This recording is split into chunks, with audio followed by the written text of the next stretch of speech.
ಮಂಜು ಅವರು ಜೈಲಿಗೆ ಹೋಗಿದ್ದಾರೆ. ಮತ್ತೆ ಜೈಲಿಂದ ಬಂದಮೇಲೆ ನಿಮಗೇನಾದರೂ ಹಾಂ ಸರ್, ನನಗೆ ಅದು ಭಯ ಇದೆ ಸರ್. ಯಾಕಂದರೆ ಇವಾಗ ಮಕ್ಕಳನ್ನ ಜವಾಬ್ದಾರಿ ಎಲ್ಲ ನಾನೇ ತೊಗೊಂಡಿದ್ದೀನಿ. ನಾಳೆ ದಿವಸ ಬಂದು ಅವನೇನಾದರೂ ಮಾಡ್ತಾನೆ ಅನ್ನೋದು ಒಂದು ಭಯ ಇದೆ ಸರ್ ನನಗೆ. ಪೊಲೀಸವ್ರ ರಕ್ಷಣೆ ಬೇಕು ಸರ್ ನನಗೆ.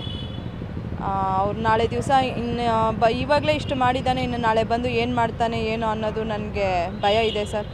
ಪೊಲೀಸವರಿಂದ ಸ್ವಲ್ಪ ರಕ್ಷಣೆ ಬೇಕು ಸರ್ ನಮಗೆ. ನನಗಾಗಲಿ, ನನ್ನ ಮಕ್ಳಿಗಾಗಲಿ, ಸಂತೋರ್ ಮನೆಯವ್ರಿಗಾಗಲಿ, ಸಂತೋರ್ಗಾಗಲಿ ಸ್ವಲ್ಪ ರಕ್ಷಣೆ ಬೇಕು ಸರ್ ಪೊಲೀಸವ್ರ ಕಡೆಯಿಂದ ನಮಗೆ. ಮಂಜು ಯಾವಾಗ ಹೇಳ್ತೀರಣ್ಣ ಇಬ್ಬರು ಮಕ್ಕಳು ನನ್ನ ಹತ್ರ ಇದ್ದಾರೆ ಅಂತ.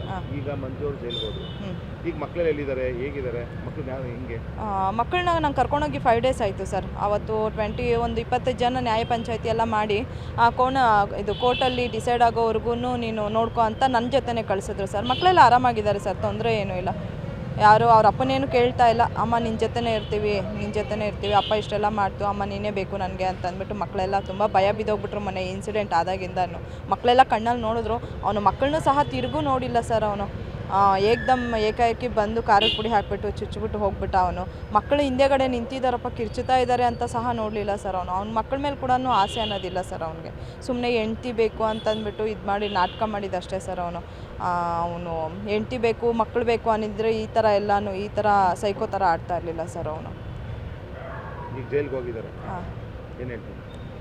ಕಾನೂನು ರೀತಿಯಲ್ಲಿ ಹೆಂಗೆ ಶಿಕ್ಷೆ ಆಗಬೇಕೋ ಆಗಲಿ ಸರ್ ಅವನಿಗೆ. ನಾನು ಮಕ್ಕಳನ್ನ ಕಷ್ಟನೋ ಸುಖನೋ ನಾನು ಸಾಕ್ತೀನಿ. ನಾನು ಕೆಲ್ಸಕ್ಕೆ ಹೋಗ್ತೀನಿ. ಕೆಲ್ಸಕ್ಕೆ ಹೋಗಿ ನಾನು ನನ್ನ ಮಕ್ಕಳನ್ನ ಸಾಕ್ತೀನಿ ಸರ್. Thank you. ಹಾಂ ಸರ್.